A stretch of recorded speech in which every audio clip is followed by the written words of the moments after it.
Hello and welcome to the second edition of our Mazel series. This class entitled, sorry I'm looking, can't memorize the title, What is my Mazel? Okay? Again, class number 2, new Mazel series, What is my Mazel?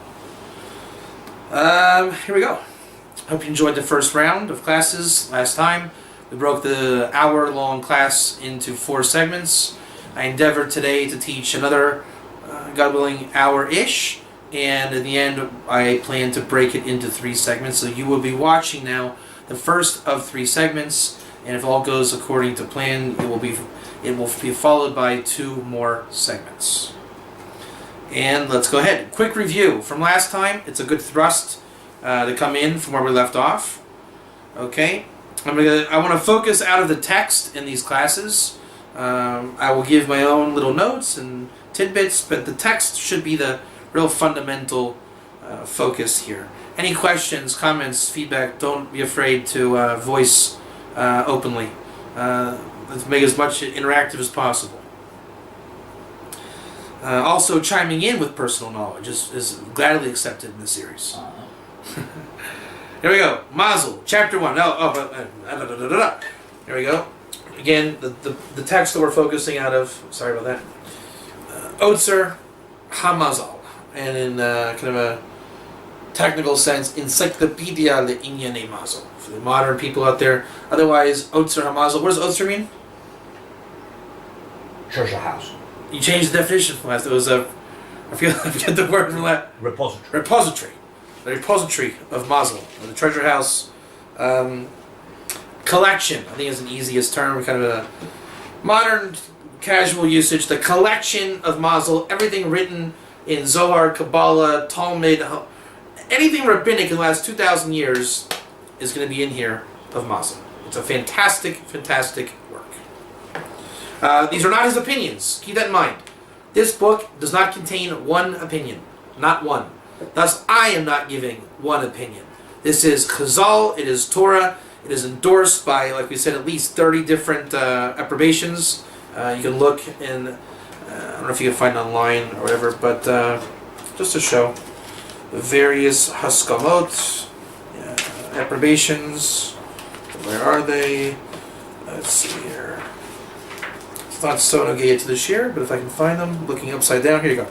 Right, various endless pages of approbation, one after the other.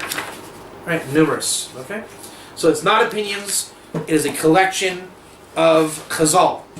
Chazal is the authoritative Jewish Torah text of 2,000-ish years.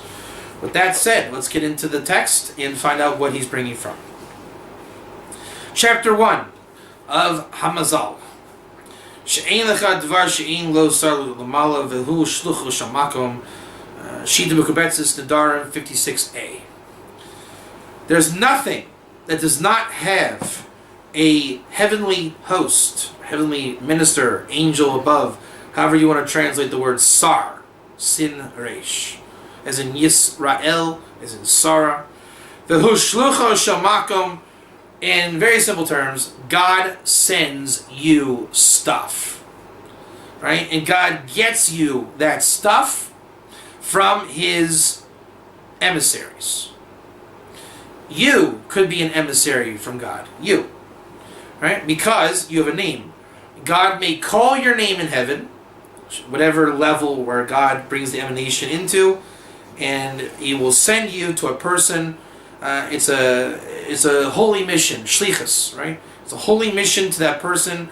You call it friends, bonding, or getting together, but from the divine point of view, it is a divine encounter for the transmission of holiness, Torah transmission, the highest caliber of wisdom and mazel and shefa and bracha. You call it hanging out with Bob.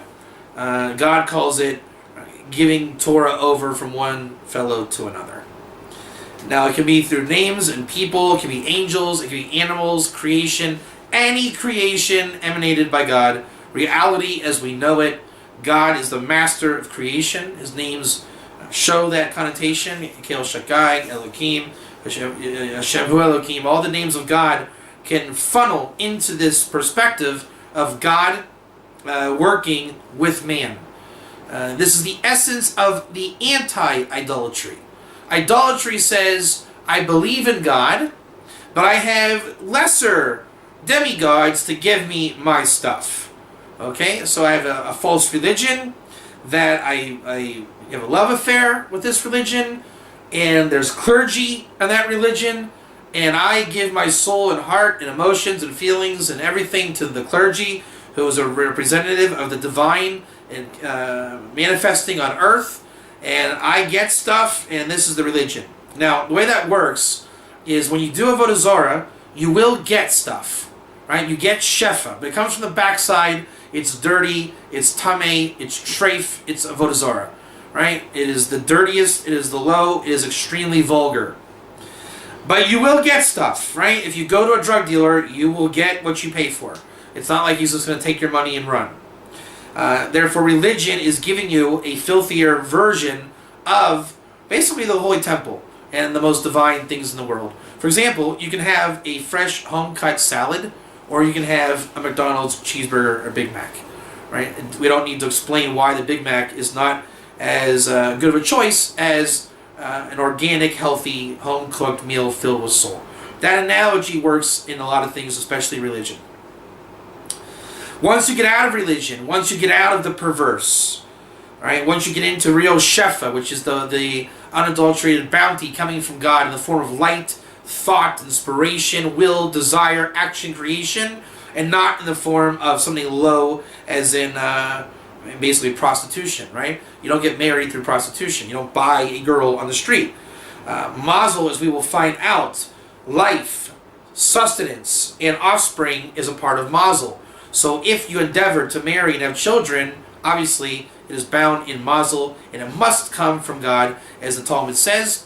What does God do? All day in his domain, his abode, he is making shidduchim, putting people together, making matches, moving the world. That comes from God himself. This is how you can explain soulmates and divine providence and help of heaven, siyata d'shmaya, all the mazel, all the wisdom coming directly to you from God as a form of bounty, like the rain on a field, the world's good stuff, right? The good stuff of the world. That is shefa, and that shefa comes to you from mazel. We're going to explain how you get mazel, how you connect to shefa.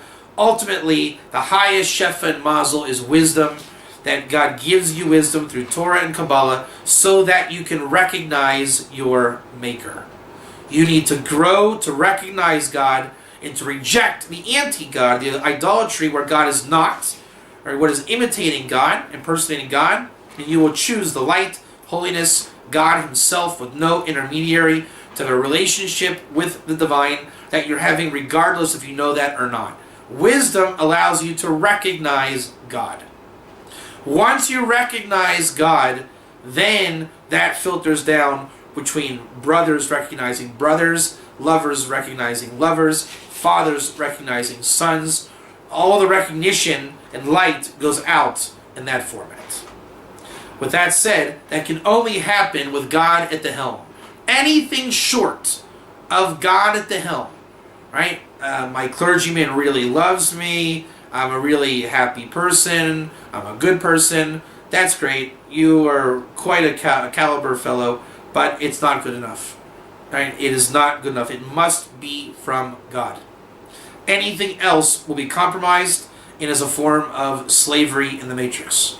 The point of Mazel Shefa is liberty, to be in the world of freedom, to worship God openly, according to the truth, and receive the truth, and live the truth, and spread the truth of God in this world without any type of filter or barrier. Is that clear? And again, how does God reach us? God is the emanator of creation. The creation is emanating towards and with you. You are part of it. So it's not so much that you are getting stuff, right? You might get money because Bob, the pizza guy, the world needs pizza. Therefore, Bob is waiting for your $5 to buy his pizza. You don't exist. It's all about Bob's pizza. So God needs to give you the $5 so that he can make pizza to sell to the world. Those kind of relationships are the truth. The cat must hunt the mouse. The mouse must die. It's not a matter of killing and murder on that level. The creation is built. The cat will hunt the mouse. The mouse will end up in the mouth of the cat. Which is interesting, because in the Talmud there's a case, I think it was either of a dog biting a man or a snake biting a man, and I think it was a dog, and if I remember correctly, the story goes, you don't have the right to say, the owner of the dog who's liable for damages cannot say, it's not my fault, what was your hand doing in my dog's mouth? Right? So your hand is not a mouse that ends up in the cat's mouth. Your hand doesn't end up in a dog's mouth. And remember that point, because we're going to say, man has Mazel, animals don't have Mazel. So animals are the Mazel that we see. The cat ultimately hunting the mouse is for the sake of mankind watching God run the universe according to Mazel. Okay? Meaning, the mouse is susceptible to die to the fangs of the cat, but your hand is not destined to enter the mouth of a dog where you will die. You have Mazel, the cat, the mouse does not. Therefore, you probably won't die, you didn't die, and now you have to ask a different question. Why did your hand enter my dog's mouth? Or more importantly, why were you hanging out with a guy who let his dog bite you? That would be the appropriate question in Mazel in this case. Therefore, everything in creation is Mazel for the man experience, but you, remember, are part of the mankind kingdom, and we're all in it together, we're working together, we're transmitting together, and you don't have the right to stand out and say, it's my world, therefore, that you would say that's a bad thing, right? I don't have the right to exist. No. What we're saying is, by you not being singled out, that means God is bound to be your God. So if you have a portion of the God of Israel, God is your God. Imagine that, kind of weird term, right? God is your God. So those kind of strange ways of looking at it, then you don't have avodah zarah. Your boss is not your God, right? Your employer is not your God. God is your God. And this is what King David is asking in Psalms over and over and over again. Is God really God? Is God really my God? And he gives an analogy. Every day the birds in the nests look up and say, will God bring me my worm today? Will I get to eat another day? The worm's saying, will I get plucked out of the ground again, by another bird today? And you can say it's the worm doesn't realize he's destined for this little chick. But the way nature works is, let's say the chick is the crown of creation. In this little analogy, he's asking, will I live to eat another day? And God makes the worm kingdom and the bird kingdom, male-female bird kingdom. They got together, they made a nest. Look at the great infrastructure of creation just so one bird can continue to get his worm. A lot of times, like on the internet, the nature television shows, they show you like, God is great. The animal kingdom shows that there's a God. The honey, this kind of bird flaps his wings 5,000 times a day. What a great God there is. Okay, that's fantastic, great, he's a caliber bird. But that's not what it's about. It's about the kingdom working like this, almost like robotic display of glory that the worm gets to the bird. That's the glory of God you should focus on. Right? The gazelle ended up in the mouth of the lion. That is glorious. The gazelle knows what his fate. Now, it's not the best thing to end up in the mouth of a lion.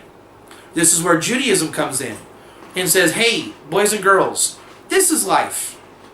Animals eat animals. The worm will be digested by this bird. You are a man and you will work and you have money, all these things from God, so that you can buy pizza from Bob. And the crown of civilization, crown dafka, keter, is the altar, the mizbeach, in the temple. We offer animals to God.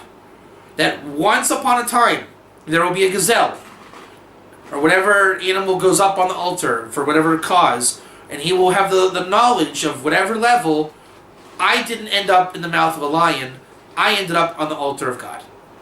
I am going to die. It is a foregone conclusion, either rotting in the woods, getting drowned in a pond, mouth of a lion, whatever it is, but one guy amongst the herd will end up on the altar, sacrificed as the Holy of Holies on that level for a holy barbecue in the temple, where mankind will be joyous and honoring God, discussing Torah, transmitting Torah. The Shefa goes out to the nations so that there can be just another day of more animals being on the altar.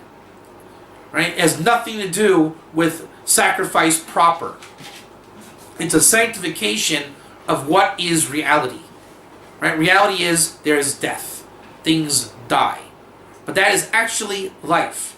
Because King David explains the gazelle will die, it will go into the earth and decompose, and it will come out of the ground through a birth. Right? It will be birthed into the world, and it's just this constant looping cycle.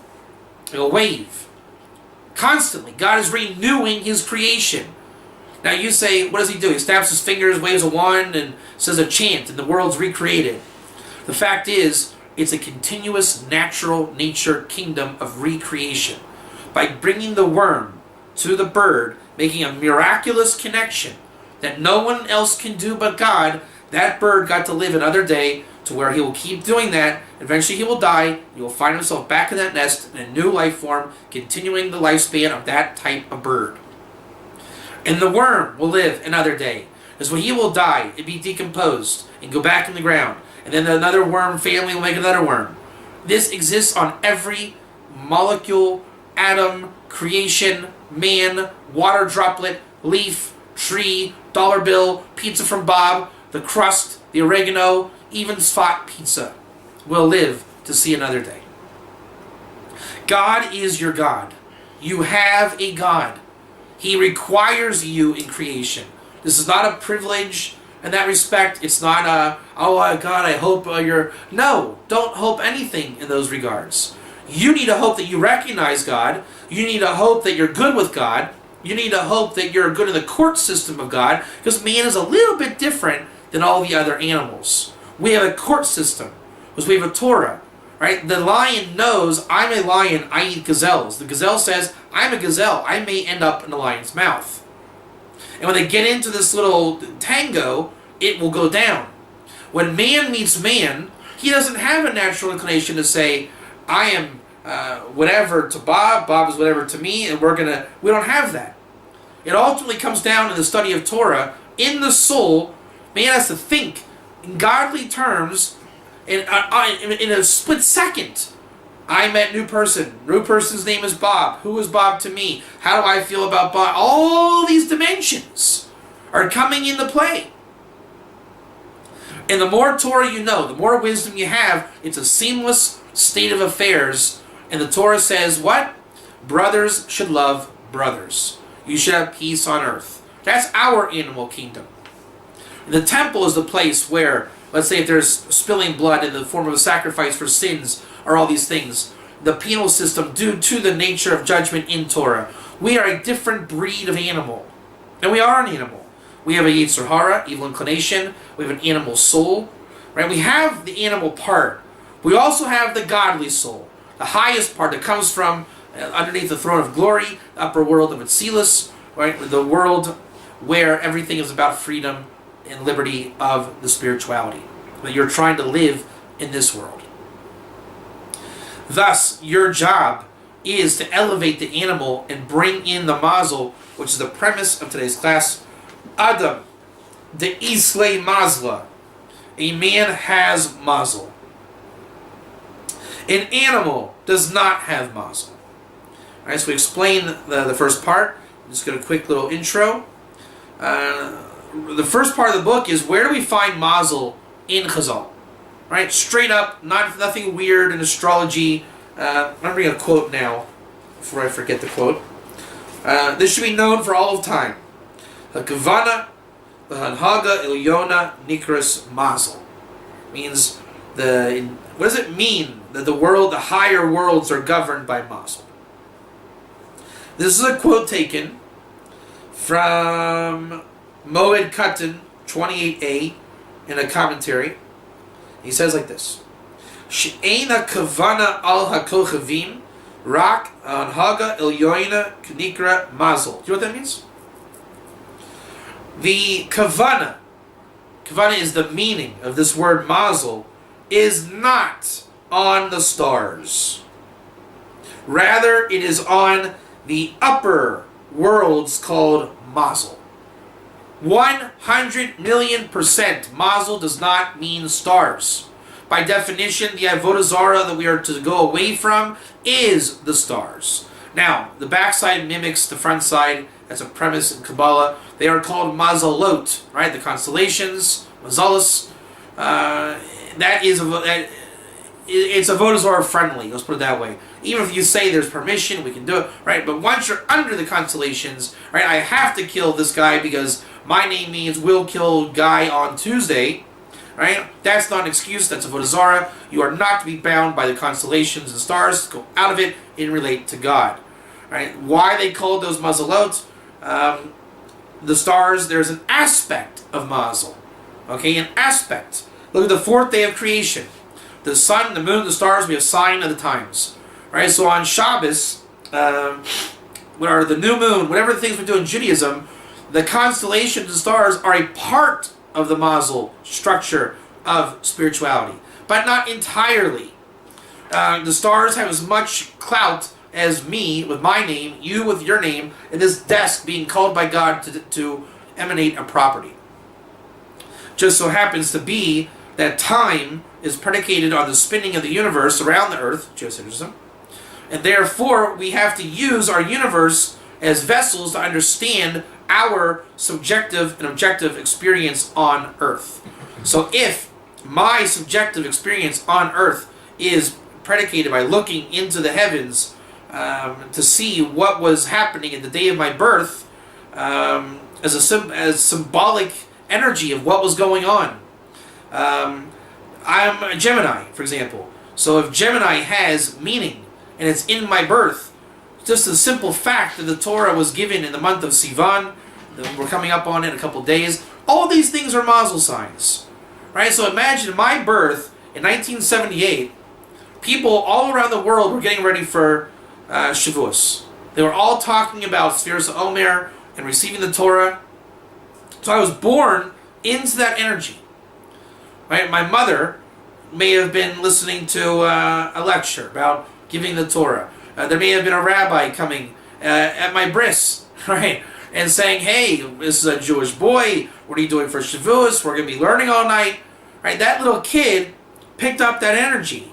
Right? I didn't hear about Pesach. I didn't hear about Sukkot. I didn't hear about Hanukkah. Right? Those were not being spoken at my bris. What was being spoken was the day of the Omer that I was born in, and the month that I was born in, Shavuos, and people were probably talking Jewish things at my bris. Okay, so wherever you are, there's a reason for it. Now, the month that the Torah was given in was a real thing. There was a month the Torah was given in. So you can call that Mazalis, right? The constellations and the stars. And that did affect me.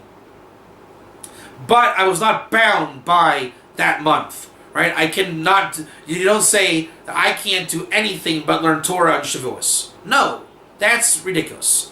But, in the terms of really quack astrology, my reading might be, based on that time over and over and over again. There's much more to me than just the month of Sivan, right? I celebrate Hanukkah, right? So I'm not limited to the stars that influenced my birth.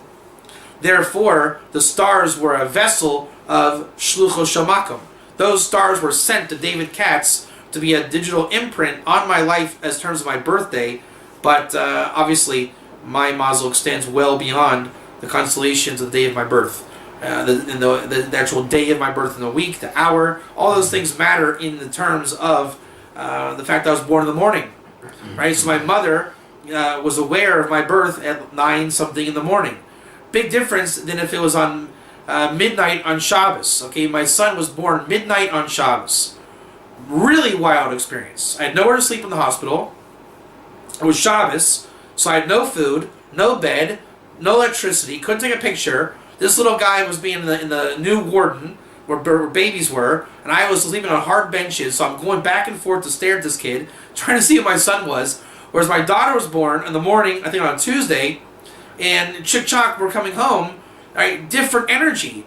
So my son's first impression of Abba was me hawking at him in hospital, and I'm miserable saying, when can I get to sleep? Right? So that affected the kid. The fact that he was born at midnight on Shabbos. Now, I'm not to say that it was negative, but he's a Shabbos baby, and he felt that energy coming in. Okay? People are aware of these things.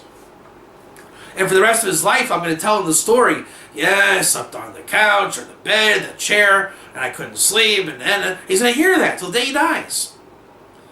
Because that's his mazel. He doesn't know what it's like to be born at 9 o'clock on a Tuesday morning. He'll never know, ever. So if you are not born at midnight on Shabbos, my son doesn't know what you're talking about.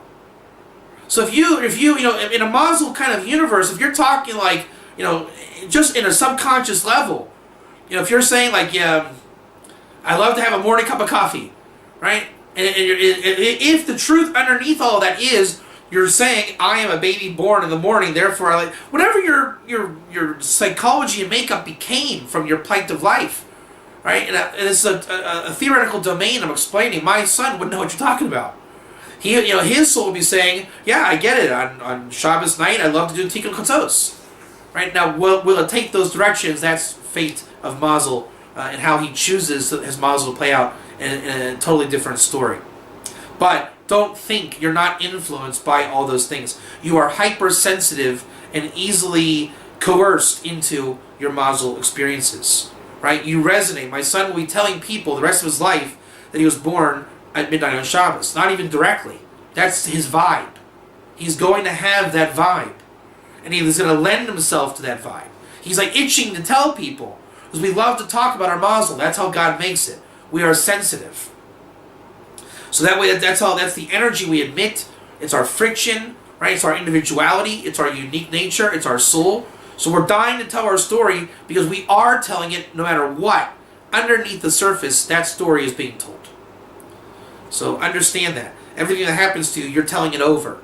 And it is different from everybody else. Therefore, we must listen and receive the wisdom of how to understand everyone's story, which is their soul, which is their wisdom experience. It's the Torah that God brings them. It's their mazel. It's their shefa. All these things. And I can tell you, from now being a father for 6 years, my son's highlight, and this is not from my own coercion. I'm just realizing this now. He loves the fact that his Abba learns on Shabbos. Right? That's like he talks about it all the time. So you see, fate is working in terms of Mazel is doing what it does according to wisdom. He is a Shabbos adherent. From his little 6-year-old point of view, he understands it. Now, you can say every kid likes it. Maybe so. Every religious kid. The point is, I see the fact that he makes an emphasis there. Right? And it might not be the reason why, but at least we can see it's not antithetical. And the fact is, I'm naturally going there subconsciously pushing it. And in the end of 120 years, you'll look back and you'll say, what was meaningful to you? And this kid will say, Shabbos was meaningful to me. Now, God willing, that'll continue. But as of right now, yeah, that's sanctified. That would be something I would say he is that. I would not say that he is a special 9 o'clock in the morning on Tuesday kind of guy. I would not say that about him. I would say he is a Shabbos guy. Right? So a name read really goes into these types of things as well. When you get aspects in your name, the hints and gematrias of your name, which is placed by the prophecies of Mazel, right? We're not saying you have this and nobody else, or it might seem common. The fact is, it simply is there, and therefore it does affect. And the concept in the Zohar and in the Talmud is called Shem Agarim, the name causes. Right? So the name and all that goes into the name causes. It's true. By the way, I found a gematria for my son's name when he was born, just apropos. His name is Reuven, which is Reuven, right? To look, a son, Reuven, right from the Torah itself. I made a gematria back then, before Soul Mazel ever came into the universe. I said, Re'u, listen to this, Re'u is Isius Or, light. The letters that say look is Aleph Vav Resh, makes light. In Ben, Beit Nun, the Nun Sofit, is the gematria Shabbat. 702. So I give a Dvar Torah when he's born that my son is the light of Shabbat. Right? Now he's going to hear that Dvar Torah for the rest of his life. Yada, yada, yada. And there we go. So you see a bit how Mazel is real. It affects. It works. It is your friend. It's your energy. It's what you're trying to tell people. It's the part that's trying to be understood. It's your message. And it's what we love about you and you love about us. That's the correspondence and the rapport. The more you become sensitive to listen, analyze, and find the wisdom and understanding in that, you will find that everybody is shluchos shel makom, sent by God together, basically to serve God. And ultimately, you are the worm or the bird helping his friend, which is a miraculous universe. And when you can begin to connect those dots and stop seeing it like it's called, stop realizing Misa, all that I do, right? I do things, Misa, things that we do. There's 3 levels here. The next level is called Poel, right? Working, the things I'm involved in, things I'm doing, right? I've done things, I'm doing things. That's already like a 2-dimensional model. The real main model is the third option called Niflaot, that King David talks about in Tehillim. That's when 2 done deeds, 2 maisim, come together in a miraculous way. You never would have thought they go. That's a chiddush. That is not in the realm of simple logic. It's high-level functioning logic. When you can do that, or God is doing it, and you realize it, that is the real Mazel. Don't just say, I made friend, my friend came, we had lunch, goodbye. Don't do that. Right? Try to find out why was the match in heaven made and what was given. What were the 2 points, antithetical and illogical on the surface, coming together to make a miraculous, magical moment and transfer of divinity of Shefa and Mazel and Bracha. Okay, I think that's pretty clear. You say? Now in the Talmud, we're saying Mizlayahu Sar Shekol Adon Lamala. In Megillah, the Mazel is the Sar of every man has a Sar above. Then we're going to move on. We've had, that's from Megillah. Then there's Shabbos. Rashi, there's 3 locations of Rashi. Again, Megillah, Rashi and Shabbos. Adam, the Islay Mazla, a man that has Mazel. Mazle Malach Shalo Malitz Alav. Mazel is the angel. His Mazel, particularly, it's his Mazel, is a Malach, an angel. Umalitz Alav. This is a fantastic word. I just want to say it right. It's, you know the word malitz. How would you translate malitz? This is a great word. I want to really embellish this word. A malitz. Recommender, advisor. No, like, in front of a podium speaking, being a malitz. How would you say that? Advocate. The highest order of advocate. Imagine you have this malach, and again, this is not to say like, oh, I wish it was so. You are part of the Mazel universe. That malach needs you more than you need him. Or it, whatever. And God needs that thing to make the world work. So don't say, oh, I wish it was true, I wish I had it. It is. Your job is to learn the wisdom to connect to these things. To understand how to connect to God. Forget the angel. It's God. It's an extension from God. Right? God places, there's worlds. There's Asiya, Yetzira, Bria, and Atzilus. Right? And there are just like the worm is delivered to the bird, there are angels helping to deliver that worm to the bird. So when you're doing your things in your universe, there are angels cooperating by God's direct command to make it possible. So therefore, it's not to say to work with the angels. That's already going into Avodah Zarah once again. It's to understand the power that you are invested in. You are in a grid of immense, unlimited power.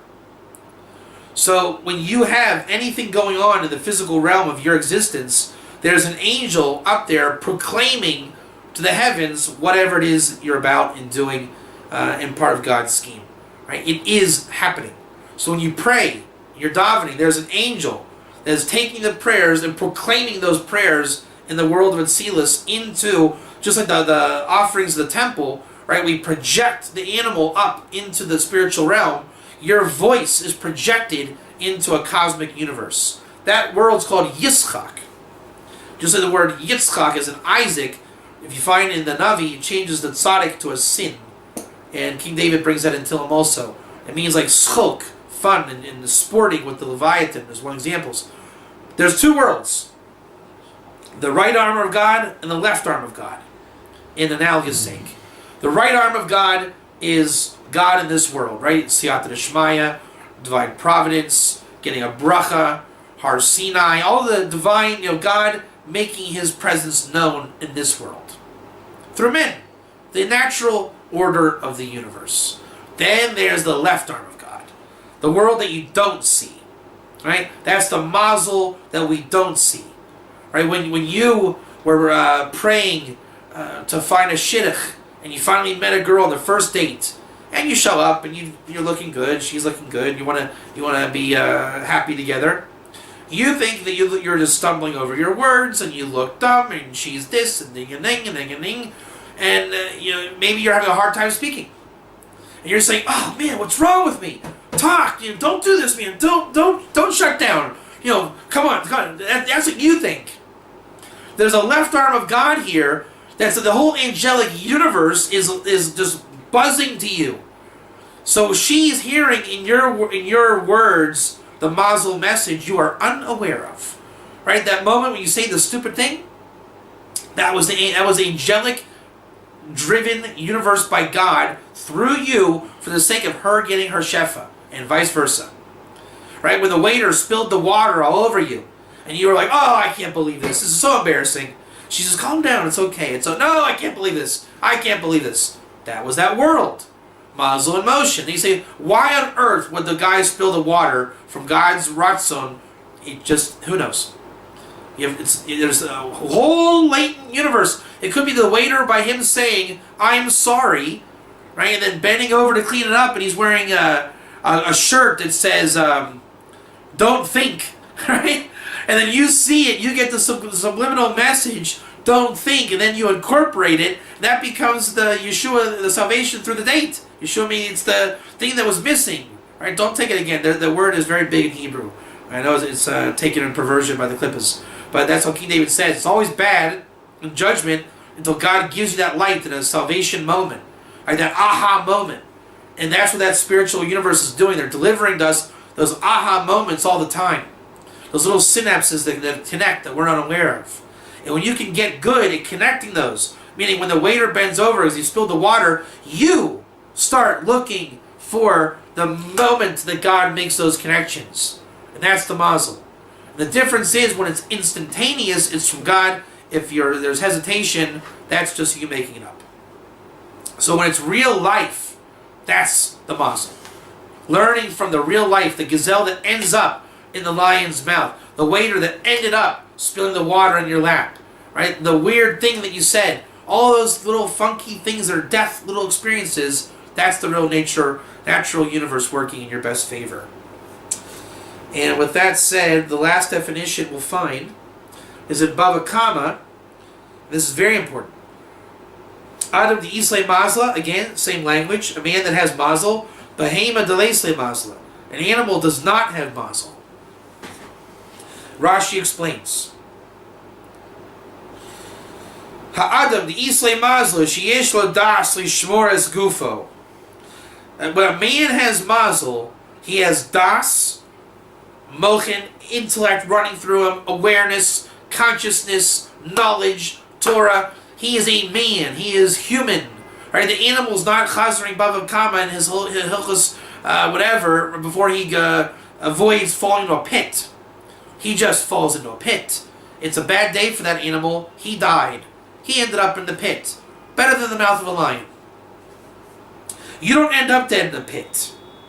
As you learn Bava Kama to avoid pits, or whatever it is you're doing, you have das. And when you have das, you have lishmor. You're guarded.